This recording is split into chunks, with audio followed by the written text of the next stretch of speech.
85,000 furious British citizens just surrounded Parliament. The chants of "lock him up" are so loud they can be heard inside the House of Commons chamber itself. What you are about to witness is the largest spontaneous political uprising in London since the poll tax riots. But this time it is different. This time it is organized, disciplined, and absolutely terrifying for anyone sitting inside those Westminster walls right now. But here is what makes this moment truly historic.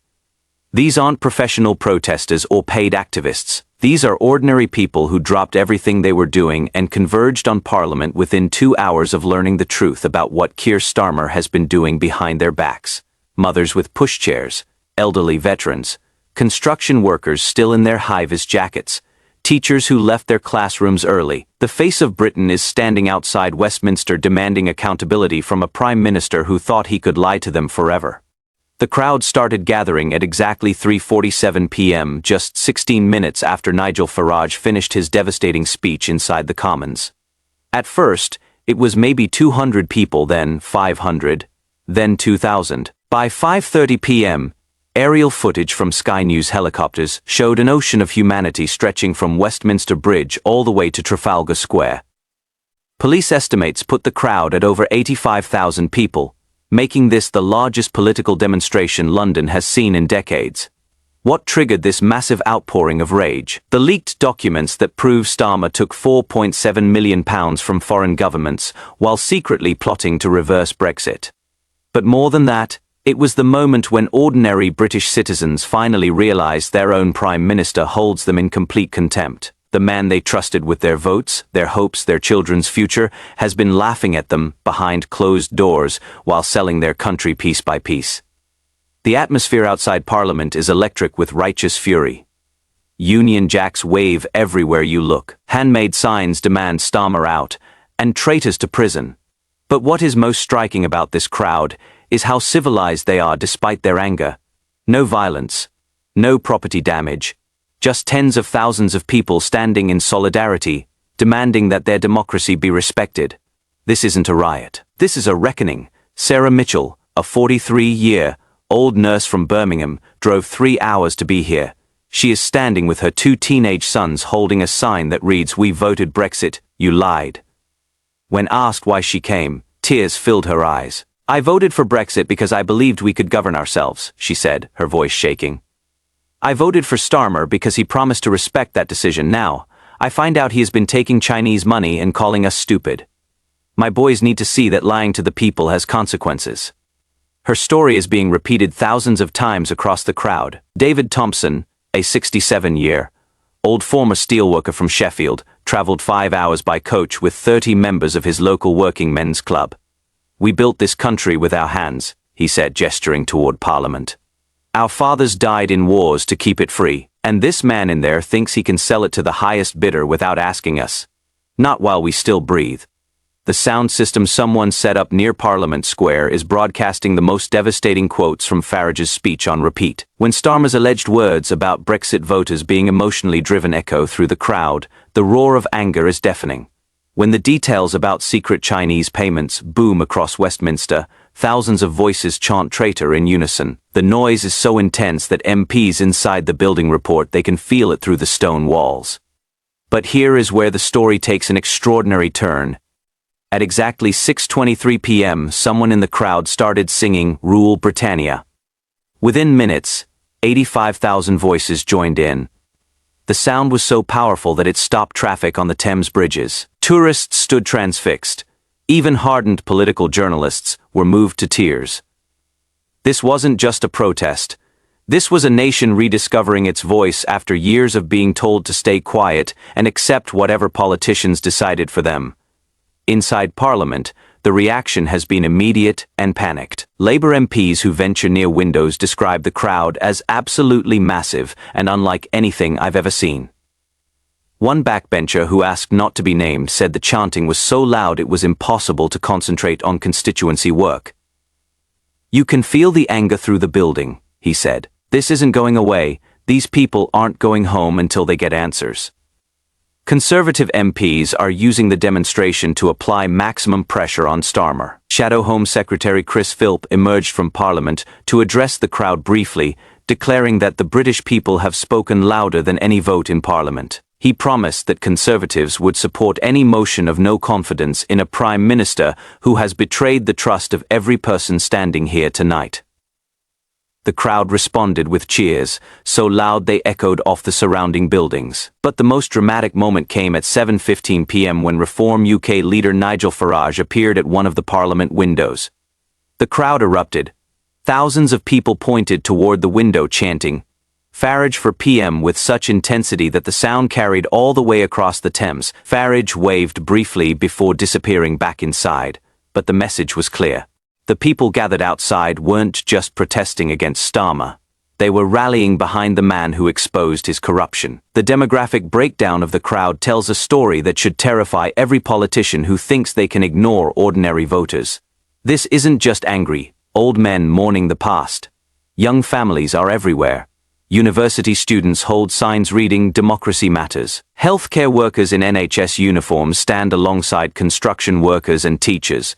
This is Middle England, awakened and angry, demanding accountability from representatives who forgot they were supposed to represent. Paulus estimates suggest the crowd includes people from over 200 different constituencies across England, Wales and Scotland. They came in coaches, cars and trains. They organized through social media, WhatsApp groups, and word of mouth. Many are staying overnight, sleeping in their vehicles or booking last-minute hotel rooms. They're not going anywhere until they get satisfaction. Metropolitan Police Commander Sarah Chen briefed reporters that this is the most challenging crowd control operation she has overseen in 23 years of service. "The scale is unprecedented, but the behavior has been exemplary," she said. "These are clearly people who feel strongly about democratic accountability, and they're exercising their right to peaceful protest in the most British way possible." Translation: even the police recognize this isn't ordinary political dissent. This is the electorate demanding respect. The economic implications of this demonstration are already being felt. The pound, which crashed earlier when Farage revealed the Chinese payments, has stabilized slightly as international observers recognize that Britain still has citizens willing to defend democracy. Goldman Sachs issued a note to clients stating that, while political uncertainty continues, the scale of public engagement suggests democratic institutions retain popular support. In other words, the markets are betting that the British people won't accept corruption quietly. But inside Downing Street, sources describe a bunker mentality. Starmer hasn't appeared publicly since the documents were revealed. His official spokesman cancelled the evening press briefing without explanation. Staff members are reportedly working behind heavily curtained windows, afraid to look outside at the sea of people demanding their boss's resignation. One aide who spoke on condition of anonymity said the atmosphere was like being under siege by our own people. The international media coverage has been extraordinary. CNN is running live coverage of the demonstration with the chyron "British democracy in crisis." France 24 is describing it as the largest popular uprising against government corruption in modern British history. German broadcaster ZDF compared it to the demonstrations that brought down the Berlin Wall, calling it ordinary people reclaiming their democracy from corrupt elites. Social media has amplified the impact far beyond the physical crowd. Number Lock 'em Up is trending worldwide, with over 2.3 million tweets in the past 4 hours. Videos of the crowd singing "Rule Britannia" have been viewed 8.7 million times across all platforms. The hashtag number 85,000 voices is being used by people who couldn't make it to London but want to show solidarity with the protesters. Perhaps most significantly, the demonstration is having an immediate effect on Labour MPs who are watching their own constituencies react to the revelations. Text messages and WhatsApp groups are buzzing with reports of local party offices being flooded with angry calls from lifelong Labour voters. Constituency association meetings scheduled for this week are being cancelled as local officials admit they don't know how to defend the party leadership. Margaret Foster, who has been Labour Party secretary in her Yorkshire constituency for 37 years, issued a statement that crystallised the mood. "I joined this party because I believed it stood for honesty, integrity and putting working people first," she wrote. I cannot reconcile those values with a leader who takes money from foreign governments while lying to the people he was elected to serve. Until there are satisfactory answers to these allegations, I cannot in good conscience continue representing this party to my neighbors. Her statement has been shared over 200,000 times and prompted similar declarations from party officials in dozens of constituencies. This isn't just a Westminster crisis anymore. It is a grassroots rebellion that is spreading through Labour's traditional heartlands like wildfire. The timing couldn't be worse for a Prime Minister already facing the worst approval ratings in polling history. A Snap poll conducted during the demonstration showed Starmer's personal approval rating had crashed to just 11%.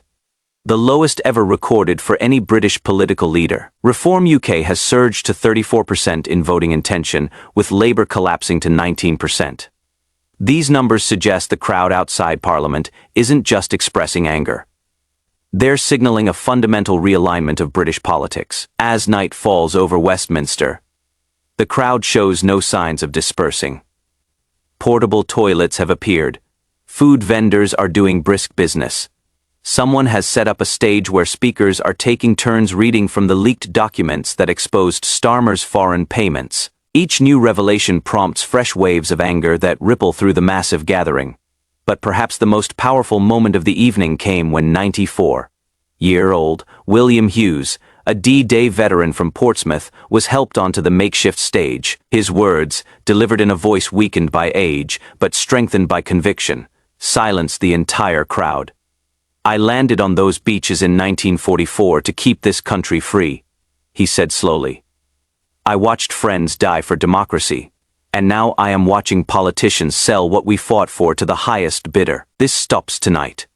Here with all of you beautiful people standing up for what is right."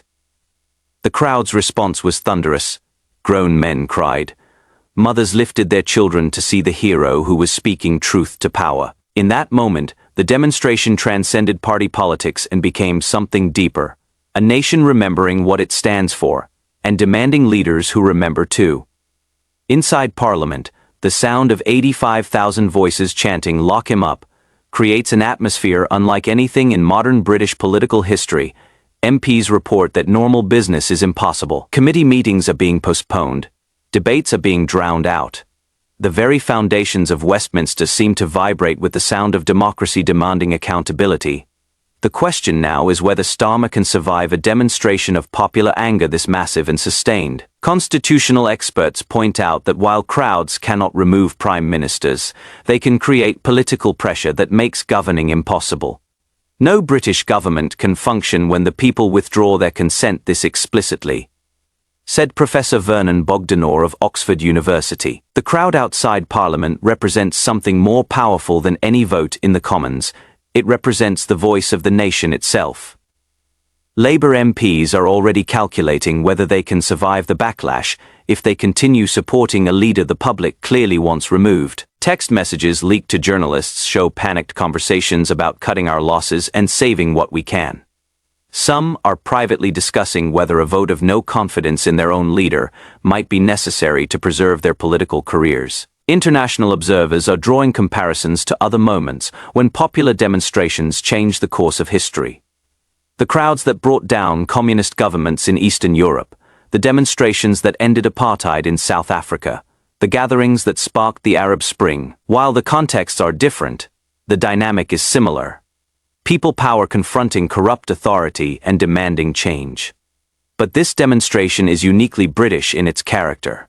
The discipline, the patriotic songs, the respect for property and police. Even in their anger, these 85,000 people are proving they understand democracy better than the politicians they're protesting against. They're not trying to storm Parliament or overthrow the government. They're simply standing outside the seat of power, reminding their representatives that in a democracy, the people are sovereign. As midnight approaches, organizers are encouraging people to stay overnight and maintain the pressure. Sleeping bags are appearing. Church groups are providing hot tea and sandwiches. Local hotels report being fully booked by protesters who traveled hundreds of miles to be here. This isn't a one-day demonstration. This is the beginning of a sustained campaign to restore accountability to British politics.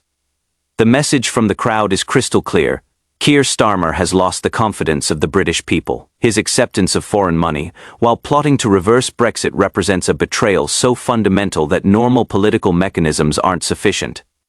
The people gathered outside Parliament are demanding justice, truth, and leaders who remember they are servants, not masters, of the democratic process. Tomorrow's newspapers will call this historic. Political scientists will study it for decades, but for the 85,000 people standing in the cold London night, chanting for their democracy to be respected, this isn't about making history, it is about saving the country they love from politicians who forgot they were supposed to serve it. The reckoning has arrived. The British people have spoken.